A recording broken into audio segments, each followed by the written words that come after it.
Here's your latest news for Red Deer and central Alberta. More than 100 workers in Lacombe County could be out of a job with the closure of a federal agricultural research station.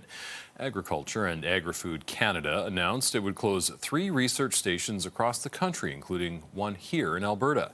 While there are no imminent closures, the government says wind-down operations could take up to 12 months. A reeve with Lacombe County worries producers will be left with fewer trusted sources of information. They have a 120-year history of data and trials, and it's just, it's inconceivable that that data would be thrown away. Lacombe County says it will lobby Ottawa to keep the research station open. Members of Canada's Parliament are back at work after a 6-week holiday break. The new session started with a plan to tackle food insecurity.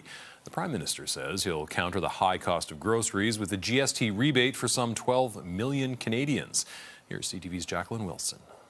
Prime Minister Mark Carney says he's making affordability his top priority, announcing changes to the GST credit on Monday. These payments make up for the higher level of food prices since the pandemic. Beginning this July, GST credit payments will rise by 25% for the next 5 years. But those struggling right now will be happy to hear there's a one-time top-up that'll bring this year's total for a family of 4 to nearly $1,900 and a single person to $950. For future years, that'll be $1,400 and $700 respectively. For some Calgarians leaving the grocery store, they say a little helps a lot. Good, absolutely.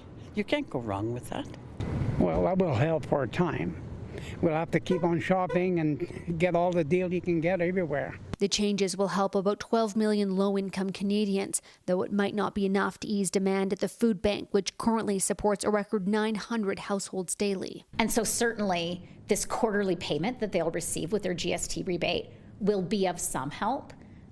I don't know that it'll be enough help that we would see this population no longer relying on the food bank. Another component to the announcement is a $20 million boost to Canadian food banks. The reality is 20 million when it's spread that thin, and particularly with the increases in demand that we've all seen across the food banking network in our country, isn't going to go terribly far. According to political scientist Lori Williams, affordability will be the key issue for the next election. The question for Pierre Poilievre is to focus more on what's happening within Canada and convince Canadians that he's got a better plan for improving things. And Mark Carney's got to start to show results from all of these international overtures that he's making. The campaign-style announcement had some wondering if Canadians could be heading to the polls this spring. Of course we're not. We're not. We're focused on results for Canadians. Carney's minority government will need opposition support to pass this bill before the benefit can become a reality.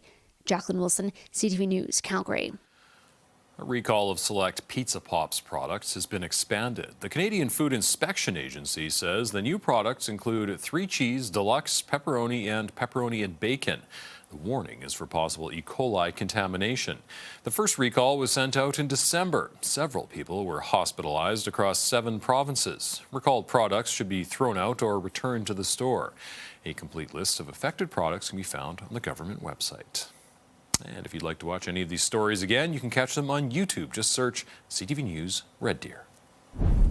Taking a look at your Wednesday morning forecast, we could potentially see a little bit of fog in the morning. Fairly cloudy as we go throughout the day. And with that cloud cover, there's a slight chance that we could see some scattered flurries, about a 30% chance.